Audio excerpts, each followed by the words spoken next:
ஒரு இஸ்லாமியர்களுக்காக தரப்பட்ட ஒரு இடத்துல நான் முஸ்லீம் அல்லாதவர்களை சேர்க்கிறேன். திருப்பதி தேவஸ்தானத்துல கமிட்டியில கொண்டு போய் முஸ்லீமை சேர்ப்பீங்களா? ஆனா அமித்ஷா அது இல்ல அப்படிலாம் கிடையாது மறுக்கிறாருல்ல. என்ன மறுக்கிறாரு? கரெக்டா சொல்லுங்க, எப்படி மறுக்கிறாரு? மாற்று மதத்தினர் வந்து வக்ஃப் போர்டுல கிடையாது. அதாவதுங்க, டெசிஷன் பண்ற இடங்கள் எது எது பாருங்க. சென்ட்ரல் வக்ஃப் கவுன்சில். சென்ட்ரல் வக்ஃப் கவுன்சிலுங்கிறது என்னது? அதுதான் நிர்வாகம் பண்ணும். சென்ட்ரல் வக்ஃப் கவுன்சில் புதுசா கொண்டு வராங்க. All members had to be Muslim including 2 women அப்படிங்கிறது தான் ஃபர்ஸ்ட் உள்ளது, 1995 உள்ளது. இப்ப including 2 non-Muslim MPs, former judges and eminent persons need not be Muslims. நீங்க தானே கொடுத்துருக்கீங்க. The following members must be Muslims, representatives of Muslims organizations, scholars in Islam, law, chairperson of boards of the Muslim members, 2 members must be women. இதெல்லாம் okay. Including 2 non-Muslims. MPs, former judges and eminent persons need not be Muslims. கவனிங்க இந்த point, central வக்ஃப் கவுன்சில்ல. அப்போ அதே மாதிரி இங்கதான் இன்னொரு முக்கியமான விஷயம். இல்ல அனுராக் தாக்கூர் வந்து இன்னும் அடுத்த கட்டத்துக்கு போறாருல. அதாவது என்ன கிருஷ்ணருக்கு முன்பே வந்து இஸ்லாம் பிறந்துருச்சாங்க அப்படின்னு கேக்குறாருல. எதுக்கு முன்னால எது பிறந்துச்சுங்கிறத வச்சுதான் வக்ஃபை முடிவு பண்ணுவீங்களா? அந்த துவாரகாபேட்டுக்காக அவர் சொல்றாரு. சார் அதுக்குதான் நல்ல கேள்வியை கேட்டீங்க. அதுக்குதாங்க நீதிமன்றம் இருக்கு.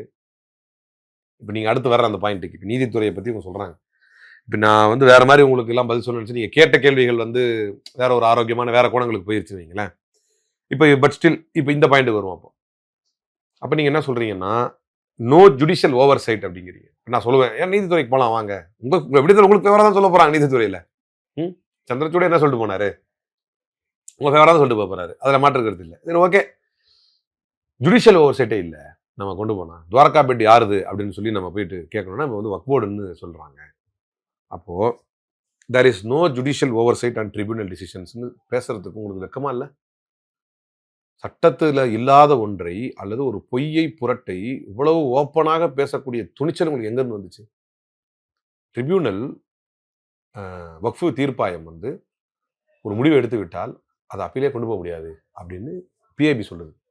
இதே பொய்யை பாராளுமன்றத்தில் அந்த கிரண் ரிஜிஜு பேசுகிறார். அதே பொய்யை நேற்று பார்க்குற எல்லா மீடியாவில் வந்து பாஜகலாம் பேசுறாங்க. எவ்வளவு பெரிய பொய் இது! வக்ஃப் tribunal can be challenged in High Court within 90 days through revision petition. Section 83, subclass 9 of Waqf Act. எங்ககிட்ட இருக்க ரிவிஷன் பெட்டிஷன் நாங்க பார்த்துட்டு இருக்கோம் கேஸ். இது உங்களுக்கு தெரியாது நினைச்சிட்டு இருக்கீங்களா? அப்ப நீ இந்துக்களை எவ்வளவு முட்டாள் நினைச்சிருக்க. டார்கெட் யாரு இதுல?